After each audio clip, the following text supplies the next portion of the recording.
Okay, in this video we're going to finish up the section 7.2, the disk method.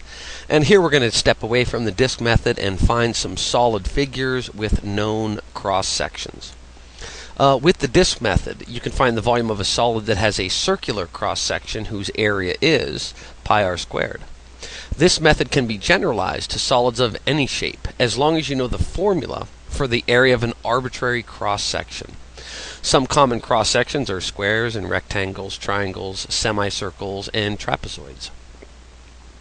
So for cross sections of an area, A of x, that are perpendicular to the x-axis, the volume is going to be the integral from a to b of A of x, whatever the formula is. If it's a circle, it's pi r squared. If it's a square, it would be s squared. If it was a rectangle, length times width, and so forth. And then we're integrating with respect to x.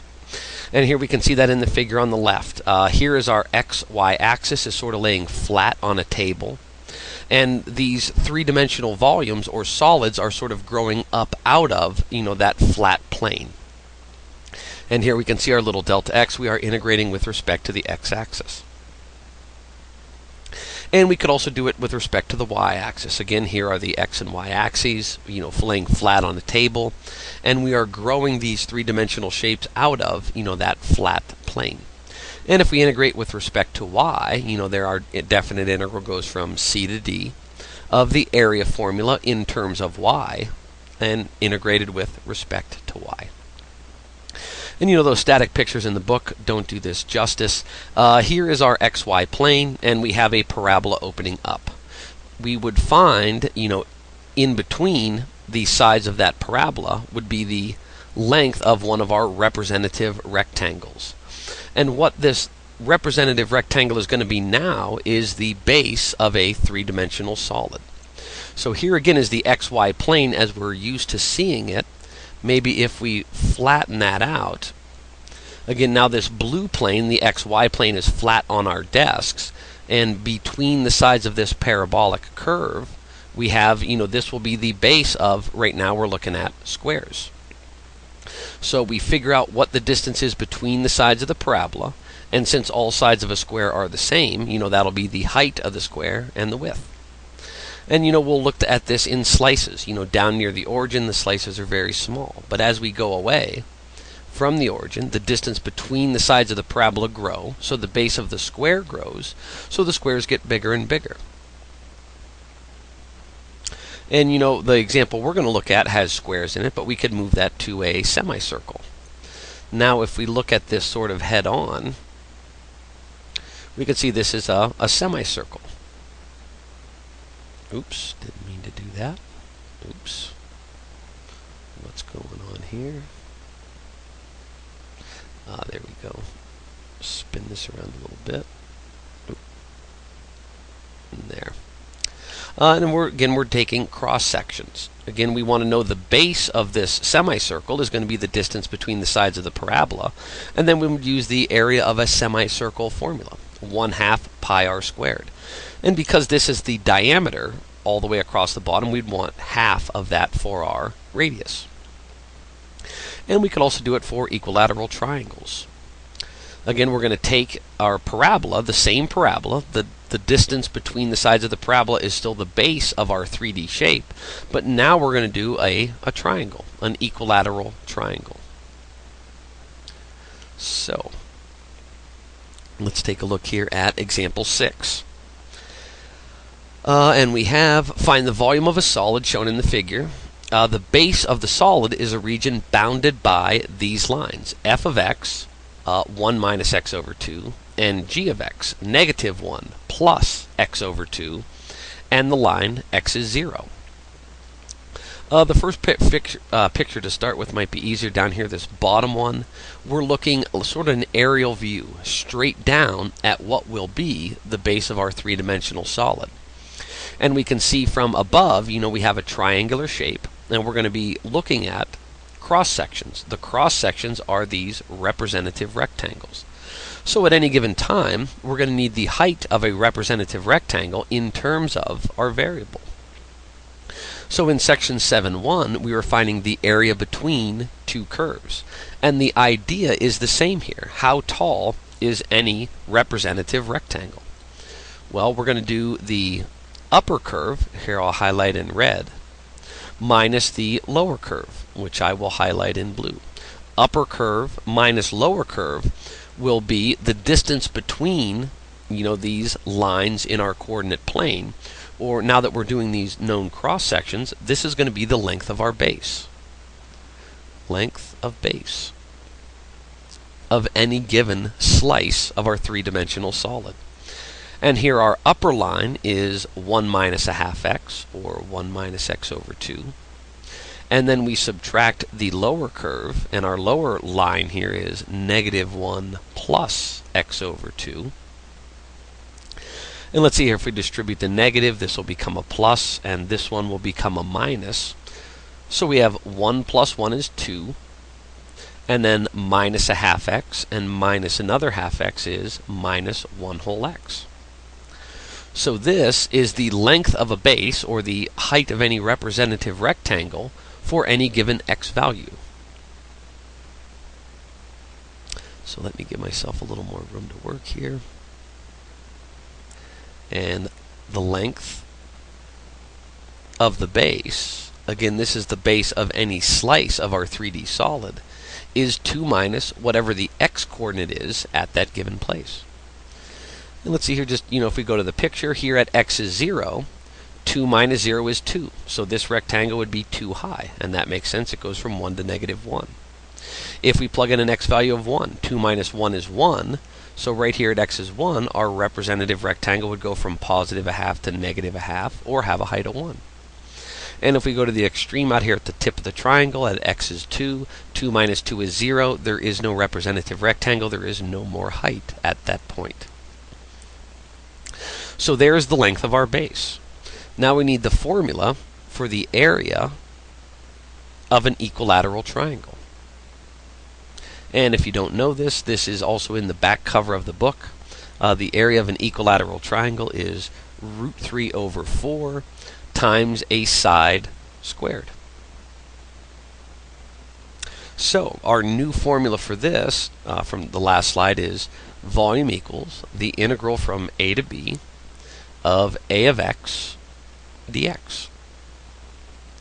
A of x is the formula for our solid equilateral rectangles, and this is the length of a base, which in an equilateral rectangle, triangle, that is also going to be the length of one of the sides.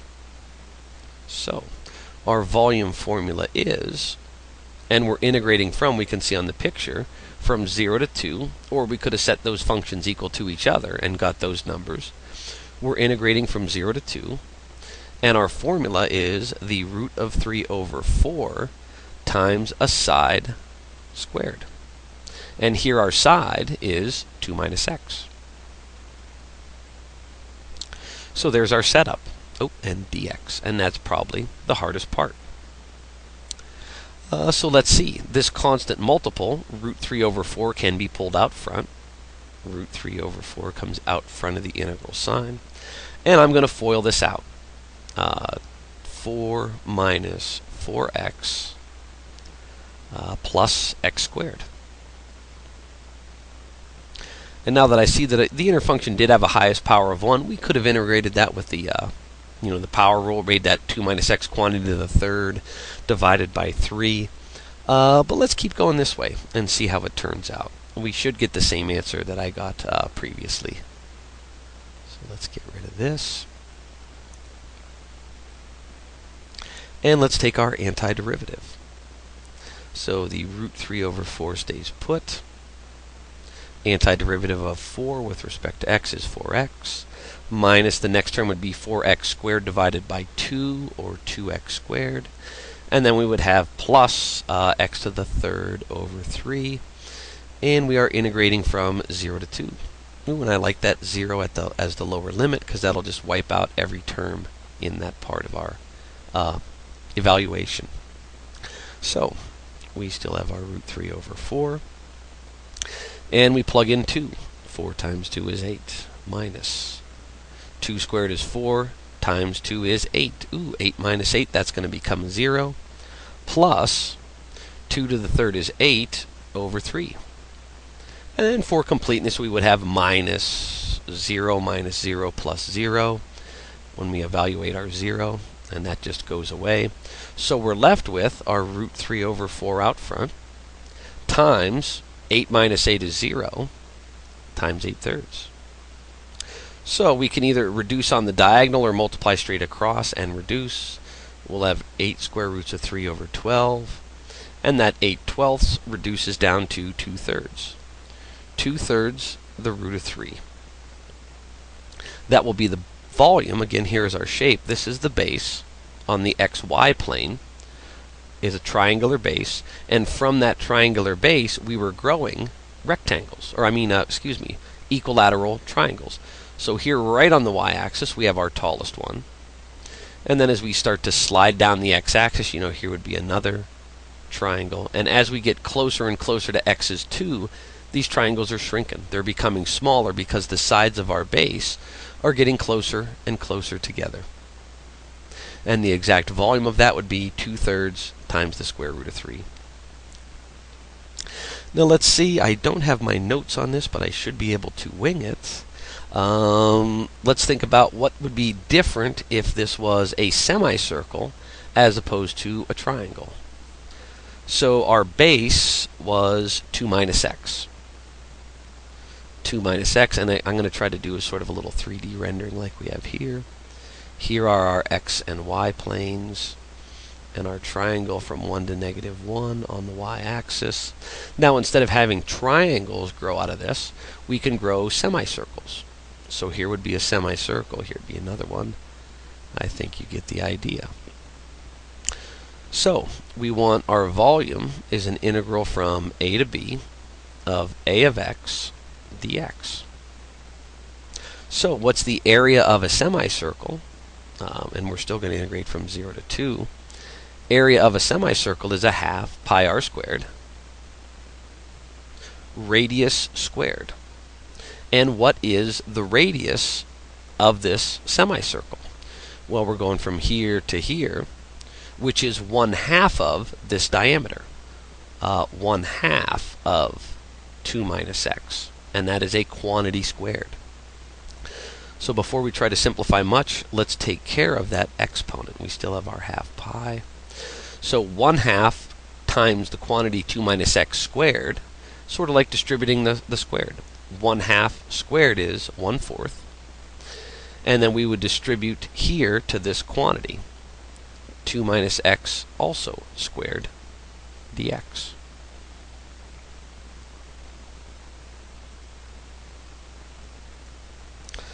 And let's see, what can we pull out front? Any number can come out front. So we have 1/2 times 1/4 is 1/8, and pi can also come along for the ride. And then we have this 2 minus x quantity squared, and let's do this one, let's FOIL it out, what the heck. So we're going to have again 4 minus 4x plus x squared dx. And let's integrate. 1/8 pi, and just like last time, that becomes a 4x minus 2x squared plus x to the 3rd over 3, evaluated from 0 to 2. So I shouldn't have erased most of my last problem. I just have to change a few things for this, the volume of a semicircle. So let's see, the 1/8 pi stays put for now. Plug in the 2, we're going to get 8 minus 8 plus 8/3, and then we'd have our minus 0, 0, 0. Let's not even write it in there. So now we got an 1/8 pi, or pi over 8, times 8/3. On the diagonal, the 8's cancel, and we're left with pi over 3, a 1/3 pi, or just a little bit more than 1 cubic whatever units we would have for a semicircle. Alrighty. Let's check out here example 7. This isn't so much a problem, it's more of an application in geometry, or we can actually prove the volume formula for a square-based pyramid.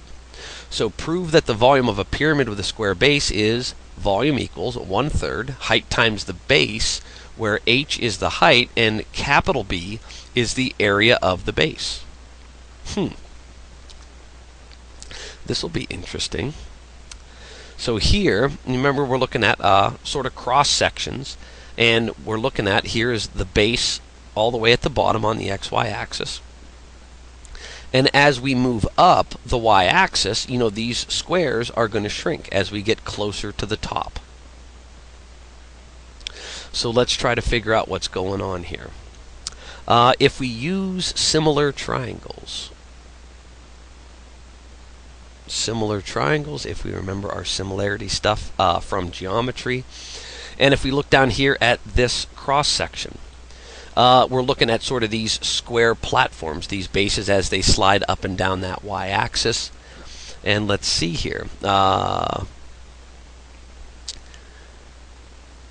area of, or this side length is b, and this side length is b prime. Don't confuse that with a derivative. We're just saying that, one is very related to the other. They are similar, just size is slightly different. So if we're looking at just the length of this side, we could start to write a proportion. B prime is to b as, and now we're concerned about the height as we go up and down here. Well, let's look at this height here. B prime is the smaller one as we're moving up.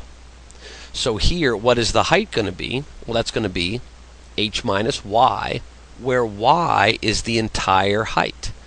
From the origin all the way up, this is our height y. And, if we're not all the way to the top, this could be a y here, and then this would be h minus y. So b prime is to b as h minus y is to h. And if we cross multiply and solve for b prime, we'd cross multiply this way and this way. So we would get b times the quantity h minus y, and we would divide that by h. So that would be b prime.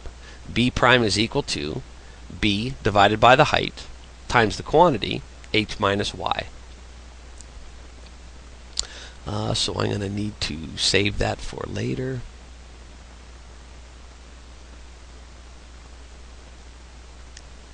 And what else do we need? Well, the area formula. Area with respect to y is equal to the base squared, or in this case, for the smaller square up here, that would be b prime squared. Whatever the length of this side is, we square to get the area there. And we're saying b prime is equal to this. So I'm going to plug that in for b prime. And we're going to get b over h, oops, that's not a very good h, b over h times the quantity h minus y, that whole quantity squared. And what we're going to do is integrate from 0 to h. Integrate from 0 to h, whatever h may be. So let me get rid of some of this, some of this stuff here. Oh, didn't want to get rid of that. Yes, that'll work.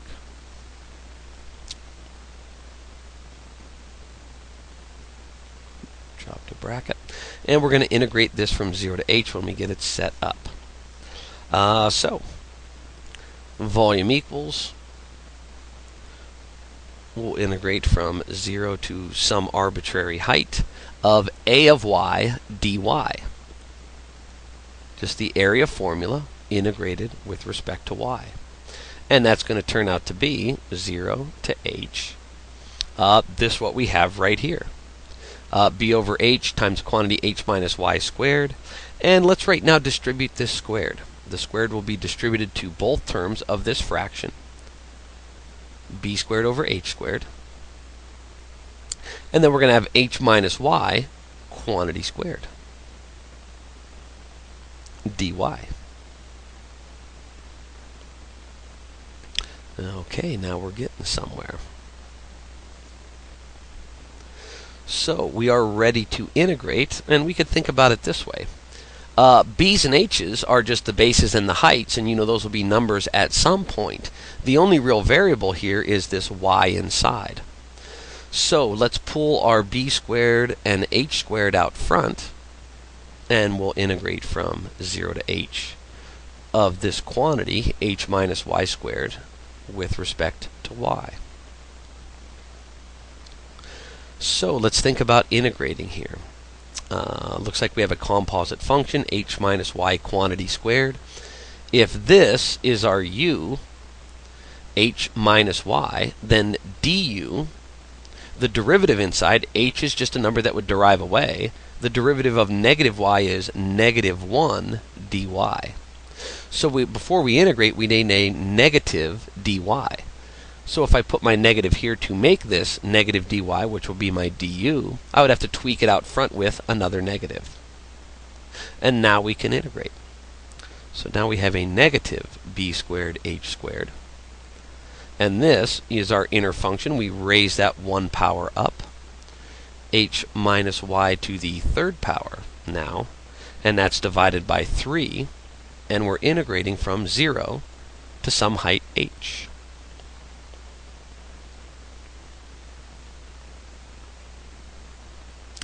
All right, let's evaluate our upper limit. If we plug an h in, h minus h becomes a 0. 0 to the 3rd is 0. Divided by 3 is still 0. So that goes away. And let's say we still got our negative b squared h squared here. So we plug in our upper limit h, and we get a nice big old 0. Minus. Plug in 0 for y. H minus 0 is h, and that's to the 3rd power. So it becomes h to the 3rd over 3. And because we have 0 minus this, that's just a negative h to the 3rd over 3. And now I can slide this over a little bit. So let's see. We're multiplying. So if I multiply straight across, negative times negative will be positive. And then we're going to have a b squared h to the 3rd. That's supposed to be a 3. Divided by 3 times h squared. And it looks like some stuff is going to cancel. We have heights, h's, in our numerator, numerator and denominator. So, h squared is wiped out, and it takes 2 of these with it, so now that becomes h to the 1st. And we have our 3 in the denominator. If we pull that denominator 3 out, it becomes a 1/3 b squared h. And b squared, remember b squared here is just, if I drag the picture back over, if this is b squared is the area of the base of this triangle, we can replace the lowercase b squared with a capital B. 1/3 the area of the base times the height, just like what we were trying to accomplish. Okay, that wraps up this section. Probably one of the hardest homework problems is, I think it's number 62 or 69. It's an even one if I remember right, and it's based on this triangular cross-section one. Let me give you a little hint on that.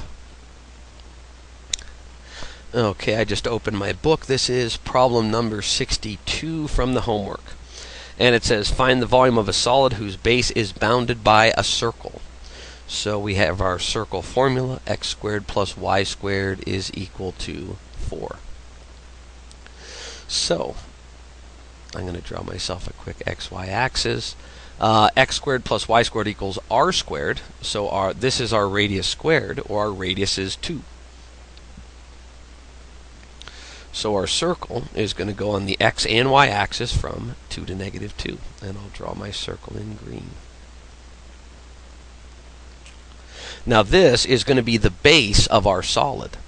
So if I sort of draw this, trying to with a 3D slant to it, here is the x-axis, here's the y-axis, and we are going from 2 to -2 all the way around. What we're going to do is find, an arbitrary representative rectangle, and out of that, that is going to be the base of something. For part A, we're going to do squares. So we'll find the distance between those sides of the circle, and out of that we will grow squares with the formula. Take a side and square it. For part B, you're going to grow equilateral triangles. So we need the formula for an equilateral triangle, and that, just like the example we did, root 3 over 4 times that side squared. For part C, semicircles. And semicircles is 1/2 pi r squared. So out of this, this base will be our semicircles. Don't forget, this base will be the diameter. You want to cut it in half to get your radius.